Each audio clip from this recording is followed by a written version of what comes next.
मैं तो प्रेम दीवाने हो गई. ఎవరంటున్నారు?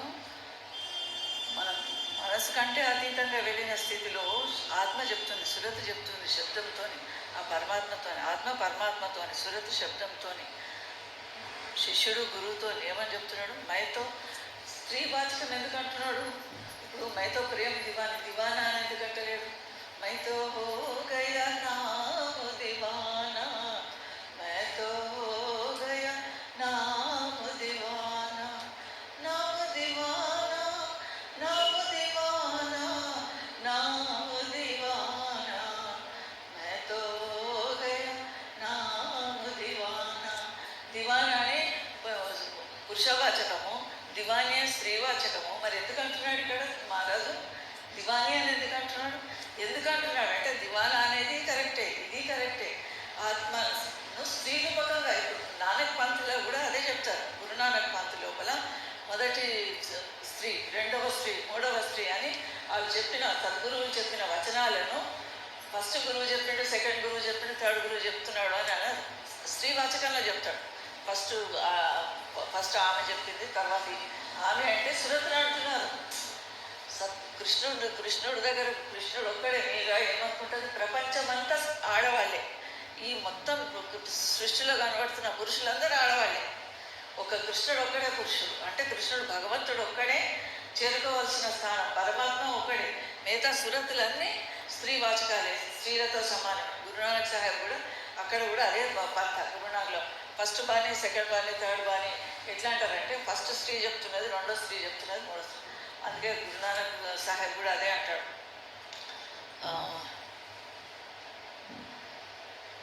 నానక్ इस संसार को हुआ मोतिया बिंद, लानत है सूजत नहीं, है सिंधु घट में है सूजत नहीं, लानत है से सिंधु. నానక్ इस संसार को हुआ मोतिया बिंद అంటాడు. హువా మోతియా బింద్. మోతియా బింద్ అంటే కళ్ళలో పువ్వు పడ్డ వాళ్ళు ఉంటారు, గుడ్డి వాళ్ళు ఉంటారు, సరిగా కనపడదు. అటువంటి వాళ్ళు అయిపోయింది వీళ్ళు. ఘటమే హై సూజత్ నహి, ఘటంలోనే ఉన్నది తెలుసుకోలేదు. మన శిరస్సులోనే, మన మస్తిష్కంలోనే, మన హృదయంలోనే ఉన్న పరమాత్మను, అసలైన సద్గురు స్వరూపాన్ని ఘటమే హై సూజత్ నహి, లానత్ చేసింది. మనలో ఉన్న భగవంతుని, మనం పరమాత్మను మనం తెలుసుకోలేకపోతే ఇటువంటి వాళ్ళు సిగ్గుపడాలి. జీవితం ఉన్నందుకు సిగ్గుపడాలి. నానక్ ఈ సంసారం ఒక్కరిని కాదు, అందరిని అంటున్నాడు. ఒక్కరు ఇద్దరు కాదు. ఎవరికైతే ఆసక్తి లేదో, ఎవరికైతే పరమాత్మ పట్ల ప్రేమ లేదో, భక్తి లేదో, శ్రద్ధ లేదో, అటువంటి వాళ్ళందరూ జీవించి ఉన్నందుకు సిగ్గుపడాలి. వాళ్ళ కన్ను కనపడతలేదు. కళ్ళు కనబడని వాళ్లకు ప్రపంచం ఏది సరిగా కనబడదు. అంతా గుడ్డిగా మెల్ల కళ్ళలో ఏదో కనబడుతుంది. కానీ కనబడనట్టు అస్పష్టంగా కనబడుతుంది. కంట్లో పువ్వు పడ్డ వాళ్ళకు, లేకపోతే కన్ను పోయిన వాళ్ళకు.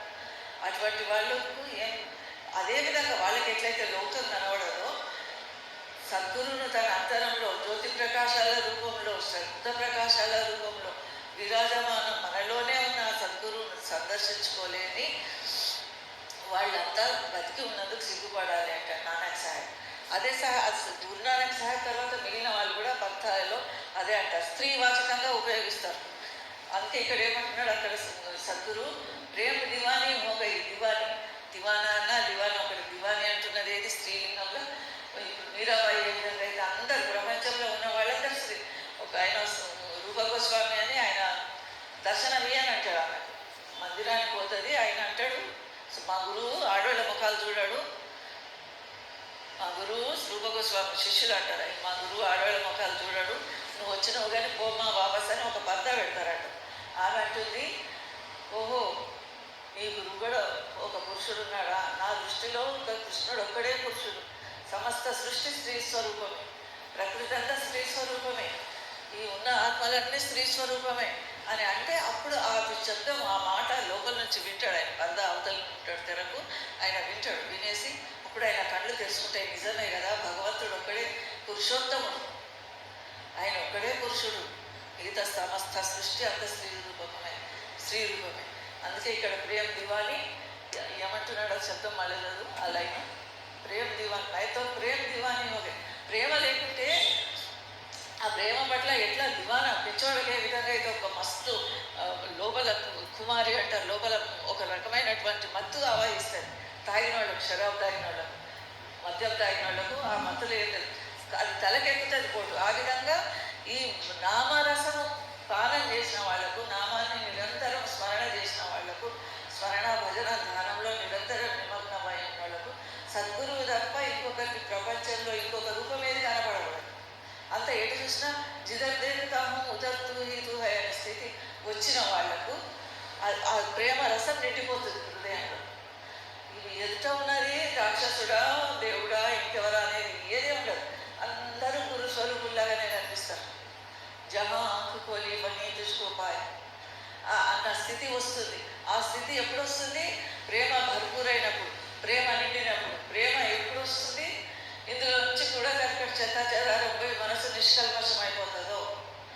అందుకే మనసు లోపల మనసు బాగలేనప్పుడు మనసు నామం జపించొద్దు అంటాడు మహారాజు.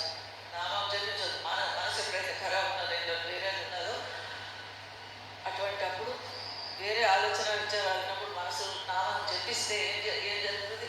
ఆ రకమైన ఇప్పుడు కోపంగా ఉన్నాం అనుకో, ఆ కోపమే పెరిగిపోతుంది.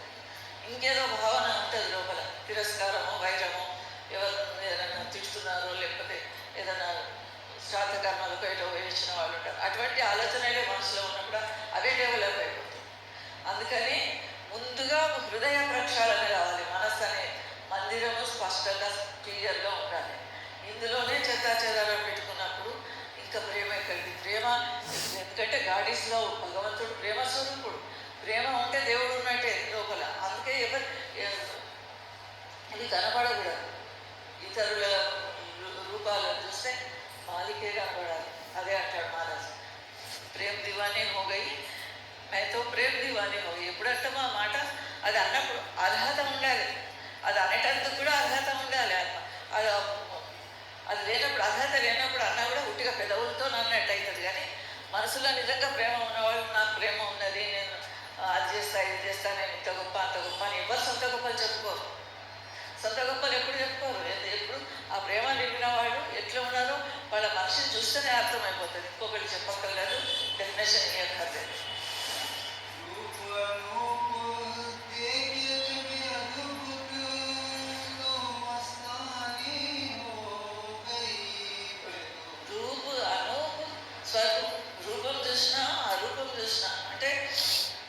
కనపడుతున్న సాకార రూపము, నిరాకార రూపం.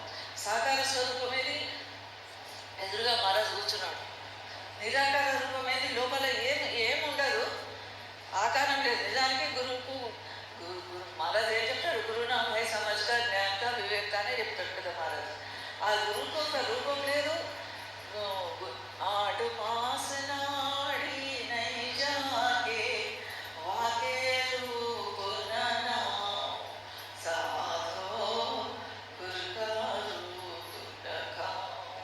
గురువుకు మాంసము ఎముకలతో కూడిన శరీరం కాదు గురువు అంటే.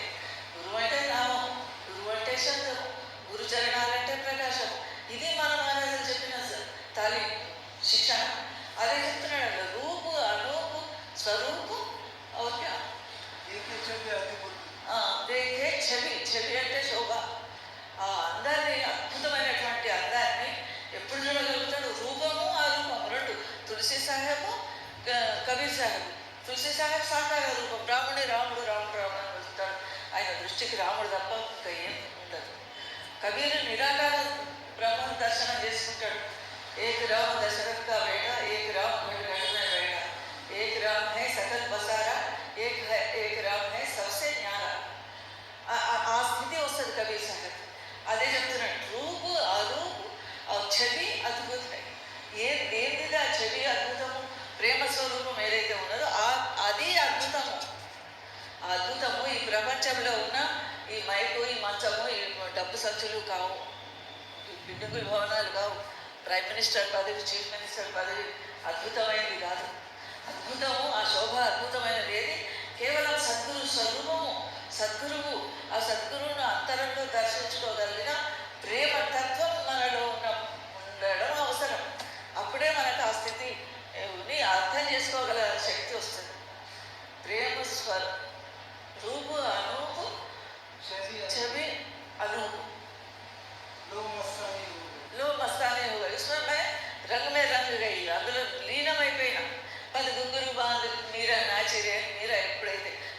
గజ్జలు కట్టుకొని నాట్యం చేస్తుందో ఆ విధమైనటువంటి స్థితి వస్తుంది. మస్తాని మైతో మస్తాని మోగయ్యి అంటే అందులో లీనమైపోయినా, నన్ను నేను మర్చిపోయినా.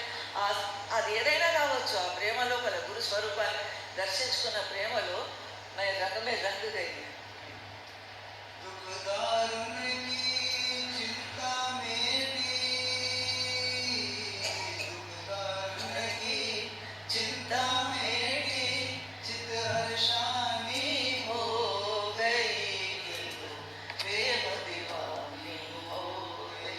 దుఃఖం అంతా పోయింది.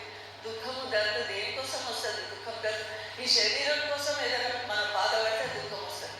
మనసు శరీరం లోపల రోగం వస్తే దుఃఖం వస్తుంది. ఏ బాధలో కష్టం ఉన్నా శరీరానికి దుఃఖం వస్తుంది. శరీరానికి వచ్చే దుఃఖం, మనసుకు వచ్చే దుఃఖం, ప్రపంచంలో ఉన్న కష్టాలన్నీ మన మీదనే వేసుకుంటాం. అన్ని సమస్యలు మన మీదనే వేసుకుంటాం. ఎవరికి ఇంట్లో మెంబర్లు కానీ ఇంకెవరు కానీ ఎవరికి ఏది వచ్చినా కూడా మనకే బాధ అవుతుంది. ఎవరు ఇట్లయింది అట్లయింది ప్రపంచంలో ఉన్న బాధ అంతా మనమే అనుభవిస్తుంది. ఆ మనసుకు వచ్చే బాధ దుఃఖ దర్దు శరీరానికి కాయాకా కష్టం, మనకా కష్టం. ఈ రెండు కష్టాలు, ఈ రెండు దుఃఖాలు, ఈ రెండింటి సమస్యలు పోయే స్థితి ఎప్పుడు వస్తుంది? ఎప్పుడు రాదు. జీవితం అంతా ఇదే బాధ, ఇదే జీవితం అంతా మనం ఈ మనసుతోనే కొట్లాడుతుంటాం. అక్కడ సాధన కూర్చుంటే ఏం జరుగుతుంది? ఎంతసేపు మన మనసు నిలుస్తుంది, దానిలో బయటకు జీమే ఆతా హై సహజ్ మే భవ కా సాగర్ మే తరూ मन बड़ा दुखदाई है लगता नहीं है क्या करूं जी में आता है सहज में भव का सागर मैं तरूं मन बड़ा दुखदाई है लगता नहीं है क्या करूं. ఆ మనసు అనేది ఎక్కడ నిలబడుతుంది? ఎంత కష్టం మనసు నిలబడాలంటే చాలా కష్టం పడవలసి వస్తుంది. మన మహారాజు ఎంత కష్టపడితే ఫోటోకి ఎక్కేస్తే స్థితికి వచ్చేది. ఆ స్థితి వచ్చింది ఎప్పుడు? దుఃఖదర్దుగా అది పోయినప్పుడు చింతామేటి దుఃఖం దర్దం. శరీరం నాది కాదు, ఈ మనసు నాది, మనసుతో నాకు సంబంధం లేదు. మనసుకు అతీతంగా వెళ్ళిపోవడం అంటే సద్గురువు లోపల మన మనసును నిలబెట్టడం, సద్గురువును ఏకం చేసుకున్నాం, సద్గురువుతో మనం ఏకమయ్యే స్థితి రావడం. అప్పుడు ఆ చింత జాతాన్ని, అప్పుడు ఆ చింతనే తొలగిపోతుంది. ఎప్పుడు మన మనసు మీద వ్యామోహం ఉండద్దు, మనసుతో అటాచ్మెంట్ ఉండదు, డిటాచ్, అన్నిటితో దూరమే ఉండాలి. ప్రపంచంలో ఉండాలి, అన్నం తినాలి, పనులు చేసుకోవాలి, ఇంకా ఇతర పనులు చేసుకోవాలి. కానీ మనసుతోనే దేనికి గాఢమైనటువంటి సంబంధం ఉంటుంది. మనకు అదే ఉండదు. శరీరంతో లేకున్నా కూడా కనీసం మనసుతోనే అన్ని బంధాలు పెట్టుకుంటాం. ఇది ఉండకూడదు. అప్పుడు ఏమైతుంది? మనసుతోని కానీ శరీరంతో కానీ మనం అటాచ్మెంట్ తీసేసినప్పుడు ఆ స్థితి వస్తుంది. चिंता मिट सार चाह मिटी चिंता गई मनवा बेपरवा जिसको कुछ नहीं चाहिए वही शाहनशाह. ఏది కోరుకోకూడదు. जिसको कुछ नहीं चाहिए कुछ నాకు నీ స్థానం కావాలని, అదేది ఆసనం శిఖాస్థానంలో, నీ కారణ శరీరంలో, నీ చరణాలలో నాకు స్థానం అనే కోరిక కూడా ఉండదు. जिसको कुछ नहीं चाहिए పరమాత్మ నువ్వు దొరుకు, నువ్వు మీలో ఇది కూడా ఉండదు. శబ్ద ప్రకాశ దర్శనం కావాలి అనేది కూడా ఉండదు, ఏది ఉండదు. జిస్కో కుచ్ నహీ చాహియే సోయి షాహన్షా. ఎందుకంటే ఎప్పుడైతే నువ్వు శరణాగతం అయిపోయి సద్గురువుకు సర్వస్వం నీకు అర్పించుకున్నావో అప్పుడు ఇది కావాలి అది కావాలనే కోరిక కూడా చూసుకుంటాడు. కానీ ఎట్లా అంటే మార్జాలము మరకటము రెండు ఉంటాయి. పిల్లి కోతి. పిల్లి ఏం చేస్తుంది? పిల్లల బాధ్యత నాదే నా పిల్లలు 7 10 మందిలో పెడుతుంది ఒక దగ్గర. వాటిని ఈ ఇల్లు మారుస్తుంది, ఆ ఇల్లు మారుస్తుంది, అక్కడ మారుస్తుంది, ఇక్కడ మారుస్తుంది. ఆ పిల్లలను పట్టుకొని అన్నింటినీ ఇట్లా పట్టుకొని పొజిషన్ మారుస్తుంటుంది. ఈ ఇంటి నుంచి ఆ ఇంటికి, ఆ ఇంటి నుంచి ఇంకోకు ఎక్కడికి. ఇదొక రకం భక్తి. మాలిక్ మన బాధ్యత తనే తీసుకుంటాడు. నాకేం బేఫికర్ అనే భక్తి. తన బాధ్యత నేను మట్టుకు తన శరణాగతమైన నాకు నువ్వు తప్ప ఇంకెవరు లేరు అనే స్థితి మనకు ఉంటుందా? ఉండదు. మనకు ఇది నేనే చేసుకుంటా, ఇది నేనే చేసినా, ఇది నాది అనే స్థితి ఉంటుంది. కాబట్టి ఆ పిల్లి తల్లి ఎట్లయితే పిల్లలు పట్టుకుంటుందో అట్లా మనం పట్టుకుంటారు. ఇంకొకటి మర్కట న్యాయం అనేది ఒకటి ఉంటుంది. కోతి. ఆ కోతి ఏం చేస్తుంది? అదేం పట్టించుకోదు, పిల్లల్ని పట్టించుకోదు, ఎగురుకుంటా పోతుంది. ఇంకో మా మీద చాకు మా మీద అటు ఇటు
శూన్య మహాశూన్య తర్వాత భ్రమర గుఫా స్థానం దగ్గర ఇది నిరంజన పురుషుని కాల్ మహాపురుషుని పుట్టుక ఉపజావు అంటారు పుట్టుక. ఈ కాల్ మహాపురుషుడు ఏం చేస్తాడు, మనను పైకి పోనీయాడు. ఎంత సాధన చేస్తే అసలు ఇక్కడ నుంచి భూమధ్య నుంచి సహస్రగమ స్థానానికి ఒకడే పెద్ద జన్మతగా సరిపోతుంది. ఆ సహస్రదళ స్థానంలో సాధన చేసిన భక్తునికి సాధకుడికి సంకల్పాలన్నీ పూర్తయితాయి. ఏది అనుకుంటే అది పూర్తయిపోతుంది. మనసులో అనుకుంటే అది నెరవేరుతుంది. ఈ బిల్డింగ్ కట్టినప్పుడు మహారాజు ఆనందరావు మహారాజు సిమెంట్ బ్యాగులు వచ్చినాయి, పైసలు కావాలి, ఏం చేయాలి మరి, ఎందుకంటే ఆయన అక్కడ సాధన చేస్తుంటే కనుక ఆయన సంకల్పం నెరవేరుతుంది. రేపు అది వస్తున్నది, లారీ వస్తున్నది, సిమెంట్ లారీ, ఎట్లా పైసలు లేవు అని అనుకుంటే ఆయన సంకల్ప కారణంగా ఏంటి, తెల్లవారు కూడా కాదు, ఈయన అనుకున్నాక కొంచెం సేపటికే డబ్బులు తీసుకొని ఒక సత్సంగి వస్తాడు, డబ్బులు ఇచ్చేస్తాడు, పోతాడు. ఎందుకు, ఇది మనం కంటెంట్గా చూసినాయి కాబట్టి చూడని సంఘటనలు, మనకు తెలియని మహాత్ములు ఎంతోమంది ఉంటారు. ఎన్నో పనులు ఎంతమందియో జరుగుతున్నాయి. సిరఫ్ అది కేవలం ఆ సాధన, ఆ స్థానంలో సాధన వల్ల జరుగుతున్నాయి. ఆ సహస్రదళ స్థానం దాటిన తర్వాత త్రిపుటి ఉంటుంది, సున్ను ఉంటుంది, మహాసును. అక్కడ కాదు మహాపురుషుడు ఆయన ఏం చేస్తాడు, ఇక్కడ దయాకుడు సార్వచనంలో ఉంటుంది. సార్వచనంలో చదువుకోండి. సార్వచనంలో ఏముంటుంది, ఈ కాల్పురుషుడు ఏం చేస్తాడు, దయాల పురుషుడు ఇక్కడ కారణ శరీరంలో ఉంటాడు, చిదాకాశ బ్రాహ్మణ స్థానంలో. ఆయన పోయి అడుగుతుంది, నాకు కొన్ని సురతులని అందరూ నీ దగ్గరకు వచ్చిపోతే నేనేం చేయాలి ఇక్కడ, ఇదంతా మన కర్పున సూర్యుడు చంద్రుడు ఇదంతా కాల్పురుషుడే. మన ఈ సూర్యుడు రశ్మి కనబడుతున్నది కూడా కాల్పురుషుడు రశ్మి, కాంతి ప్రకాశమే. అసలు ప్రకాశం దయాల పురుషుడు. ఈ దయాల పురుషుడు కాల్పురుషుడు ప్యారలల్ గవర్నమెంట్ చేస్తాడు. ఆయన దయాల పురుషుడి దగ్గర కేవలం దయా ఉంటుంది. అది దొంగలు రాని దొరలు రాని అందరికీ ఈక్వల్, అందరికీ దయ చూపిస్తాడు ఆయన. దయ తప్ప వేరే ఇంకొకటి ఉంటుంది. అదే కాల్పురుషుడి దగ్గర ఎవరెవరికి ఇంటికో పద్ధతి న్యాయం ఎక్కడ న్యాయం ఉంటే అదే చేస్తా, అన్యాయం ఉంటే అన్యాయం, ఎవరైనా తప్పు చేసిన వాడికి శిక్ష వేయడం, ఎవరైనా మనకు అన్యాయం చేస్తే వాళ్ళకి ప్రతీకారం తీర్చుకోవడం, ఇవన్నీ కాల్పురుషుని లీలలు. ఈ కాల్పురుషుడు ఈ సురత్ను ఇక్కడ నుంచి సురత్ పైకి ప్రయాణం చేసి ఈ 2-3 స్టేజ్లు దాటి పైకి పోయిన తర్వాత ఈ కాల్పురుషుడు ఇంకా పైకి పోయాడు. ఏదో ఒకటి అడ్డం వస్తుంటుంది. అంత ఇదైతే మనిషి ప్రాణం కూడా పోవచ్చు, కానీ ఇంకా పైకి పోయాడు. అటువంటి కాల్పురుషుని జయించి పైకి పోతే ఇక్కడ సత్పదం ఉంటుంది. ఆ సత్పదం ఇక్కడ ఈ ఎంటికలు మొలిసే ప్లేస్లో తలకు ఈ నొసలకు పాల భాగంలో మధ్యలో ఉండేది ఇక్కడ సత్లోకం. ఈ సత్లోకానికి అధిపతి సత్పురుషుడు. ఈ సత్పురుషుడు ఈ స్థానం దాటితే ఇక అలకగమనాన్ని ఇది ఈ స్థానాలు ఈ స్థానాలకు ఎవరు వేయండి, ఒక కబీర్ సాహెబ్ వేయండి, ఒక భరద్వాజ్ మహారాజ్ వేయండి, ఒక హుజూర్ మహారాజ్ వేయండి, దాతాదేజ్ వేయండి, ఇంకా చాలామంది సంతులకు అక్కడ దాకా పోతారు. ఇక్కడ సత్పదం సత్లోకి ఆగే జన ముష్కిల్ హై అంటారు, మహారాజులు చెప్తారు. చాలా కష్టం, చాలా సాధన చేయవలసి వస్తుంది. దానికి జన్మల సాధన ఎంత రావాలి. ఇప్పుడు భరద్వాజ్ మహారాజ్ ఆ స్టేజ్లో ఉన్నాడంటే ఆయనకి ఒక్క జన్మలో చేసిన సాధన సరిపోలేదు. పూర్వజన్మ నుంచి సాధన చేసుకుంటూ వస్తున్నాడు. అది బ్యాంక్ బ్యాలెన్స్ ఉన్నది, అది ఉన్నది కనుక అది ఇది ఫైనల్ జన్మ అయింది. ఆ విధంగా అగము నిషాని హోగై. ఎప్పుడైతే ఈ మాయా కాళ్ళు 2 తెగిపోతాయో, రెండింటి నుంచి మనకు బంధనం పోయిందో, అప్పుడు ఏం జరుగుతుంది, అగం పురుషుకి నిషాని. ఆ అగం పురుషుడు ఇక్కడ శిఖాస్థానంలో ఉంటాడు. ఆ శిఖాస్థానంలో ఉన్న ఇక్కడ సత్లోకం తర్వాత అలక్ అగం అనాలి. ఆ 3 స్థానాలలో పోవాలంటే నిషాని అంటే అక్కడికి పోవడానికి ఇది తయారైపోయింది. ఎప్పుడైతే కాలు మాయను జయించిందో అప్పుడు పైకి పోతుంది. ఇక సురత్ ఇంకేం చేస్తుంది, దానికి ఇంకా దారి దొరికిపోతుంది. వీటిని జయించడమే కష్టం. ఒక్కసారి గెలిపొందిదా ఇక పైకి మెల్లగా వెళ్ళిపోవచ్చు. అక్కడికి పోయిన తర్వాత సురత్ ఏమవుతుంది, నిరత్ అయిపోతుంది. సురత్ అన్నారు, నిరత్ అయిపోతుంది. ఆ నిరత్ అట్లా ప్రయాణం చేస్తూనే ఉంటుంది. నేను అదేంటబ్బా సార్వచనంలోనే ఇస్తాడు. సార్వచనంలోనే ఇవన్నీ స్థానాల చర్చ జరుగుతుంది.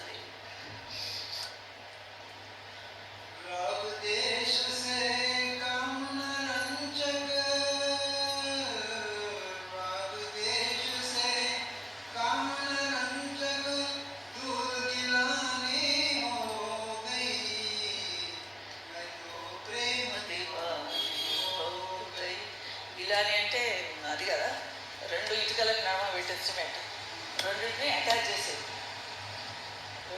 ఒక గోడ కడుతుంటే ఇటుక మీద ఇటుక పెట్టి ఇంకోరు నడమ సిమెంట్ వేస్తారు. సిమెంట్లో నీళ్లు కలిపి సిమెంట్ మాలు వేస్తే కానీ 2 ఇటుకలు అంటుకోవు. అదేవిధంగా రాగద్వేషాలను వదిలిపెట్టి పోయినప్పుడు మాత్రమే అక్కడికి మన ప్రయాణం పైకి సాగుతుంది. అక్కడ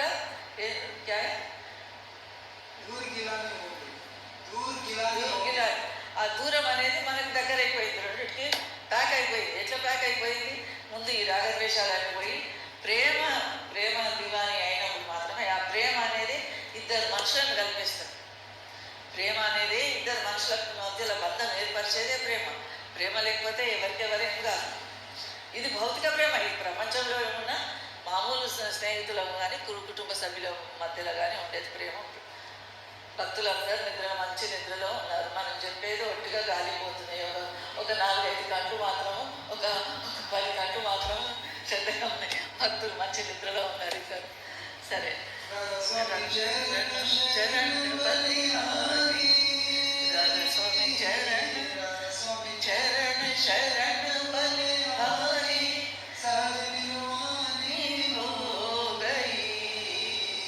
స్వామి చరణ్ శరణ్ బలిహారి, సహజవాణి హో గయి, मैं तो प्रेम दीवानी हो गई, मैं तो प्रेम दीवानी हो गई.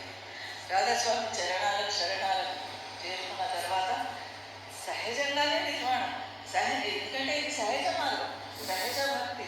తనకు సంతో సహజ సమాధులై కబీర్ చెప్తాడు, ఇది సహజ మార్గం.